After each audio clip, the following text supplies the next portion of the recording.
Grammar प्रति वर्ष पिलांकर उद्योग नहीं एवं तांकर सहयोग प्रति वर्ष ये क्रिकेट टूर्नामेंट खरीता आज ये उद्यापन दिवस रे एवं शेष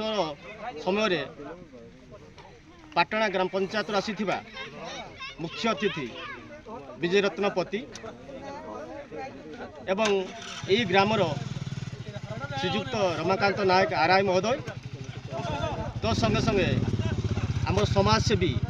भूत भाई जहाँ भाइराल भूत भाई कहते एवं तो संगे संगे आम सांगे थिबा सब बेले सहयोग कर आछंती कानुचरण महांतो समाजसेवी एवं इलेक्ट्रोनिक मीडिया मानक मो तरफ एवं कटापड़ा तरफ अशेष धन्यवाद जनाऊँगी।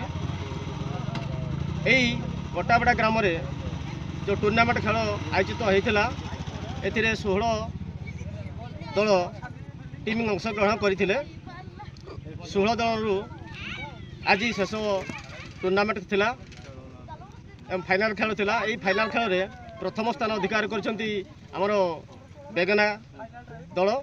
एवं ता संगे संगे हमर मुसाखरी दल द्वितीय स्थान अधिकार करछंती।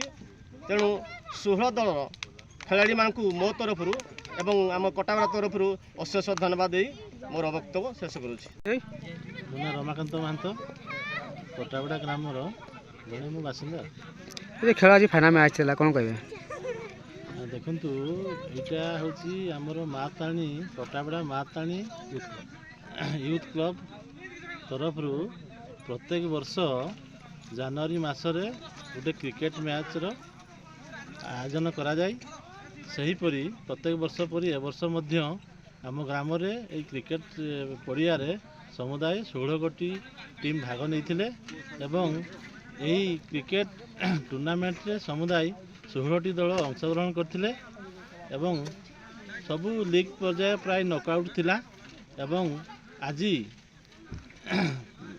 आमर जनवरी 23 तारिख गुरुवार फाइनाल मैच अनुष्ठित होता एवं यही फाइनाल मैच रे मुसाखरी एवं बेगना दुई दल मध्य फाइनाल मैच अनुष्ठित होता एवं यही फाइनाल मैच रे बेगना दल विजय दल घोषित होते एवं रनर्सअप भाव में आमर मुसाखरी दल माने रही